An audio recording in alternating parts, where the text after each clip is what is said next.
Hello, everyone. Welcome to Cave of the Cross Apologetics. I'm Patrick. And I'm Tony.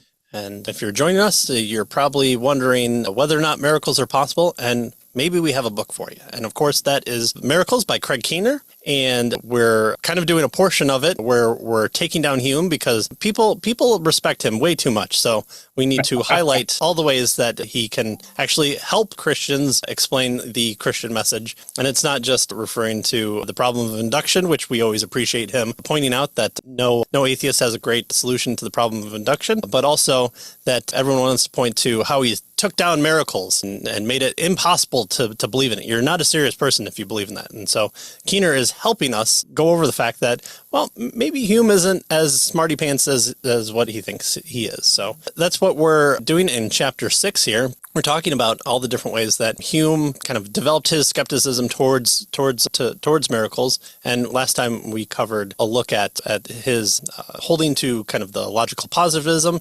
of his day and his time, and that was really popular, and said that it doesn't meet its own standard. And also it doesn't account for every type of principle that can be put into an explanation. Things like the agency of people or outside impacts rather than just sole natural processes from happening. It's possible for the bird to pick up the rabbit while it's hopping along, and it's not a miracle, but it's an agent happening within the world. And so bunnies don't magically fly unless if it's carried off by an eagle. And so, do we just dismiss that type of explanation? Well, no, we allow for agents to have agency within the universe. And so if that's possible for humans to have, then why is it impossible just for the sake of definition to say that a God is not able to have that type of agency as well without violating the normative base level of existence? It's not like it upends the entirety of everything that we know in the universe because we do the same thing. We're just saying that this happens on a scale where someone isn't inhibited by nature itself, that he is able to act outside of nature, but within the nature he created. And Keener makes a distinction then between what he called scientific language with regard to causes and metaphysical language with regard to causes. And obviously scientific language has to do with natural causes, and metaphysical language with regard to causes has to do with agency causality, right? And so that's a distinction, at least that when we ended, that was the distinction that he was trying to make. Right. And so now the question is, well, okay, let's look around. Is a miracle happening? No. Okay, well, then how do we handle all those other miracle claims that have happened in history? And so we can just dismiss them because we know miracles don't happen. We know miracles don't happen because a miracle isn't happening right now. I've dismissed what a miracle is, according to pretty much everybody that has brought it forth, and I've supplemented my own definition, and it's failed. So there's that aspect. But also, I know that miracles aren't possible because anyone who says they experience a miracle, they're wrong because I know miracles don't happen. And that might sound weird, and it should. So we're gonna do a little bit circular, right? Yeah, exactly. We'll just keep spinning the wheel. So this portion of chapter 6, developing Hume's skepticism towards miracles, looks at whether or not God can act in history, and so that's what the kind of next two subheadings for this chapter are. So Hume's reasoning influenced not only the practice of science, but also that of historiography. And so, again, Hume may not have been the biggest impact in his day, although was regarded as a spectacular writer. But these days, you can't take a metaphysics class without bumping into Hume. You can't talk in any college for the philosophy of, or the philosophy of religion without reading epistemology of Hume. Philosophy of religion, you talk about Hume. Yeah. He's big. Yep, exactly. So this will give you ammunition for those discussions that professors love having in class, where you challenge the commonly held principles that they probably also hold. So, well, philosopher F.H. Bradley took his approach as essential to critical historiography. Ernst Troeltsch labeled this argument the principle of analogy, a principle by which events not known to happen today should not be expected to happen as happening in the past. So, does a miracle happen today? No, then we shouldn't have expected to happen back then. Right? It's not a normal occurrence, so we can look back and say it probably was unlikely to happen, and so we'll just take it based on let's say a 95% probability that it didn't happen because it's not happening now. So we'll give ourselves 5% and we'll be magnanimous about it. Well, nevertheless, the principle of analogy makes first century miracle reports more rather than less plausible today, as many scholars now argue. And so he's going to return to that point later, but it seems like they've been hoisted by their own petard here. Yeah. He goes on to say that some scholars today define history in such a manner as to exclude the possibility of genuine miracles in history. All right. So in other words, by definition, there is no miracle, right? Otherwise, you're not studying history. He says, especially as applied on a popular level, however, this definition risks confusing two meanings of history. Namely, a self-limited methodology, right? We only study this with regard and call that history, right? That as history cannot pronounce judgments concerning claims of supernatural causation. So if there's a judgment, if there's a claim about supernatural causation, then we can't say that's history, right? That's something else. So that's one kind of meaning of history, right? It limits itself, and you have to push supernatural activities out of the way. The other kind of, meaning of history is history as events that actually happen, right? So you have history that says we can look at everything except supernatural events, right? Because they're not history. Versus history, another definition of history that says we can look at everything that actually happened, right? And so he says history as history might not pass judgment on whether or not an occurrence such as the resurrection was a miracle, or a theological judgment involving philosophical questions about God's existence and activities and such. But it can seek to address whether or not an event literally happened, right? So notice the distinction here. What he's suggesting is we can have history that looks at all of the events that happen, right? And you don't have to necessarily explain the event or put a meaning to the event, but it's still history by examining that particular event, right? Right. So, we have this today, and it's plastered all over the news with, colleges teach feminist history or communistic, socialistic history. And so they look at an event like Custer's Last Stand against with the Native Americans, and they view that through the lens of class conflict, right, for communism.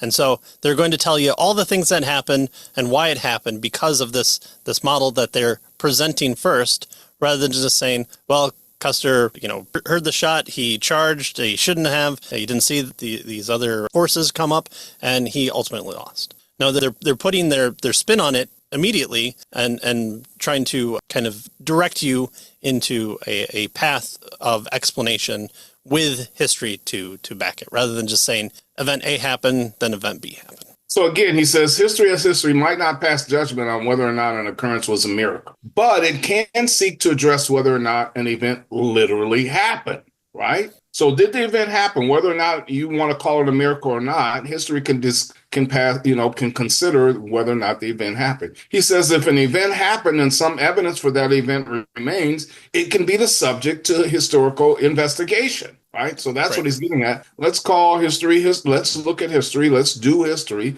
And history is, the examination of various events. Now, what you call events and how you, like you said, spin the event or the metaphysical meaning of the event, maybe not. But he's going to come back and say that is part of history. But here he says maybe not. But we can at least ask questions with regard to whether or not the event happened. Right. And that is doing history. Right, exactly. Again, the one that I bring up is always Hannibal crossing the Alps with war elephants. How? It's not possible. By all accounts, by the accounts of the time, by looking at it today, it is not possible that it happened. Although we do find evidence of, elephant skeletons and we have accounts of this happening. It's in the movie Gladiator, right? So they even make reference of the Hannibal the Terrible there. That the hero of the story is supposed to be depicted there as well. And so, it's not to have a value judgment on it, but to just say, here are some reports. And we covered this in our first introduction to Hume of what did people of the time say. And they just said, listen, sometimes we just have to report, here's what I've heard, and here's what's reported to me, and then we can go out and put our spin on it after the fact. It seems like we can do both things, but if you're doing kind of the more objective stance of your craft, than just reporting what happened and having as little value judgments in there as possible will help you then to take the next step and say, this happened as a result because of this other value judgment. So by contrast to an a priori deny that such an event happens is to prejudge the conclusion before doing objective investigation. And that judgment involves a philosophical issue, not a historical one, right? So it's putting kind of the cart before the horse there of saying, I don't believe that there's such thing as ice. And so when someone tells me that they played a hockey game, I know that can't be possible because water is wet and it moves. It can't be stood still. I've never seen it before, therefore it's not possible. I'm at the equator all the time and I look around. Show me where the ice is at. I don't see it at all. So I know, therefore, when you tell me that you played hockey on frozen water, that's just not possible. So I dismiss the claim rather than just say that, the home team won against the visitors by a score of 3-2, right? So those are two different histories happening there. Well, nevertheless, while historians may bracket out the question of causation, as noted above, they are not normally required to do so. If an event happened, it is legitimate to explore the best hypothesis to explain causation or factors contributing to that event. So it's not outside the realm to ask those questions or to even kind of take it a step further to say, well, were the people who were reporting this, were they embedded in the city and they didn't know what was happening outside? So what they thought was a shooting star was actually someone, lobbing fiery baskets at the field? Or do we have other reports that kind of give us more clues to what may be happening here? So it's not outside the possibility to help to inform that, but it seems like the best step is to take those initial reports and kind of include them all together. Right. And so he says that some contend that even if a theistic explanation for an event might appear more convincing at present, a purely naturalistic explanation will eventually emerge, right? So, this approach, he says, attempts to evade a possible God of the gaps explanation, right? That's the idea that a theistic interpretation might be overturned in light of a future discovery. We don't want that, right? We don't want to say, well, God did it, and then later find out, oh, wait a minute, there was this particular law of nature that was in effect. And so therefore we can, eliminate God as a causal mechanism of the thing, right? Even though God is a causal mechanism of nature, but we won't go there, right? Anyway, so this approach, right, saying that we need to explain things purely by naturalistic explanation tries to avoid a God of the gaps explanation. But he says this particular approach, it posits in its place, instead of a God of the gaps explanation, something like a naturalism of the gaps explanation, right? This is a naturalistic explanation that awaits further discovery. So we don't know why it happened. We don't want to attribute it to God. We want to try to come up with a purely naturalistic explanation. Well, he says, why isn't that a naturalistic of the gaps explanation, right? So, it presupposes that only a theistic explanation bears any burden of proof. Both the theistic explanation and the naturalistic explanation needs to be shown to be the case. And so why eliminate one over the other, right? And so this approach with regard to only natural explanations, what we're going to consider, because they will eventually emerge and crowd God out. He says this approach is not a neutral approach. It simply works from the presupposition that theism is a philosophically illegitimate explanation, and therefore we shouldn't use it. And of course, he's asking why. Right. Yeah. So miracles can be viewed as unique events, but history, unlike science, is full of events that are unique in some respects, right? There's only one Battle of Waterloo. You can't repeat the Battle of Waterloo over and over again. There's only one landing on on Normandy beaches. You can't do it again. Like you can't just say, okay, everyone time out. Let's go back to the boats. Let's do this again to make sure that this is actually happening and making sure we're having some third party reporting on this. So we know, right, that these are unique events, but science doesn't like unique things. They don't like one-offs. They're there to develop the pattern of a naturalistic process of a thing that happens. If all things were as little changed as possible, these are the laws, right? We want to bring out the laws in nature. The rock falls, the hot paper goes up, and we want to develop those naturalistic laws that then we can put into books and say, this is most likely always going to be the case until there's too many unexplained things, and then we say what was once science is now the new science, right? So that's how it works. Is the science can't be questioned until people enough have questioned the science, and then it's okay to question the science because that was bad science. Now for sure we have the explanation now. And so why can't we do that? Why can't we just say, well, we don't really know anything because we thought we knew the explanation for all these other things before, but now we're sure? Why are we sure now when we weren't sure when we were the same level of sureness back then? So here again is the naturalistic fallacy of just saying, well, we'll have the right explanation. But we haven't had the right explanation so far. What makes you think that this is the right explanation? Nothing, right? So we should wait. We should wait to explain anything until we're sure we can explain it, right?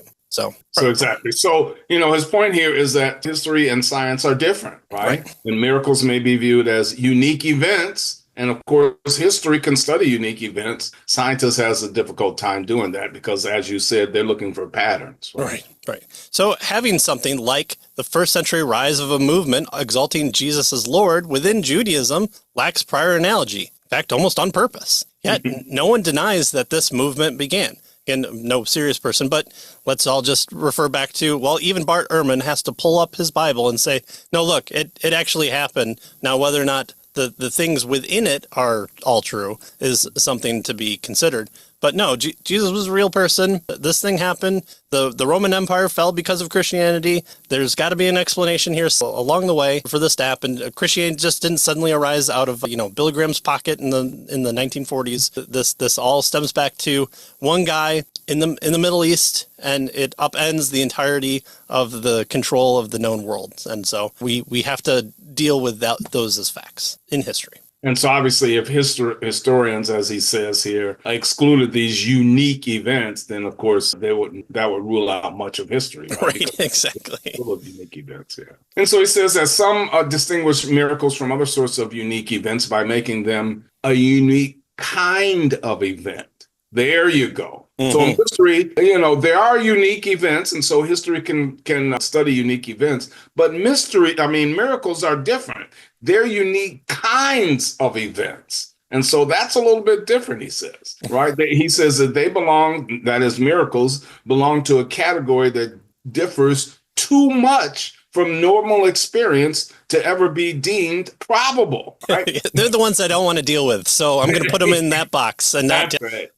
But he tells us that this approach, which is not shared by all historiographers, again, simply begs the question of whether human experience includes any miracles, right? To argue that a supernaturally caused event can have no analogies, one must presuppose that no other supernaturally caused events have ever occurred. And of course, this constitutes a circular argument, right? Yeah. Right. So does the historical text exclude discussion of superhuman causes or not? To a great extent, this question is semantic. Words have socially agreed meanings, so we define them in a matter of choice within a community. If the Academy chooses to define history in such a way to exclude such causes, however, we must recognize that we have not made the question illegitimate. We have simply circumscribed the epistemic sphere within which our particular discipline works. So we've carved it out, right? So you're making Christmas cookies, and you haven't put flour on that one part,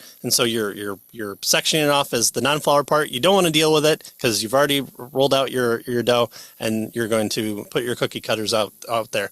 But that's outside the realm of cookie making discussion. All this part is cookie making discussion. Now, those things seem like these things, but I just don't want to deal with it. So we're just excluding it for the purpose of, because I don't want to do the thing that would make me have to work and maybe change my ideas on how to make cookies. So we may choose or not to define such questions as part of history, but we have not thereby made them improper objects of academic inquiry. People are still going to ask those questions, even if it seems weird. And so, this is something that we should embrace as we're not really dealing with the fact if we just dismiss it, right? That's the thing. You may not say, well, this didn't happen, or it seems like these two different stories contradict each other, or we have independent witnesses that have witnessed something else. So those are explanations to just the story, which is the good part. We want the stories. That's what history does. Bring us the story. And then step two is then to help us to distinguish what stories are true or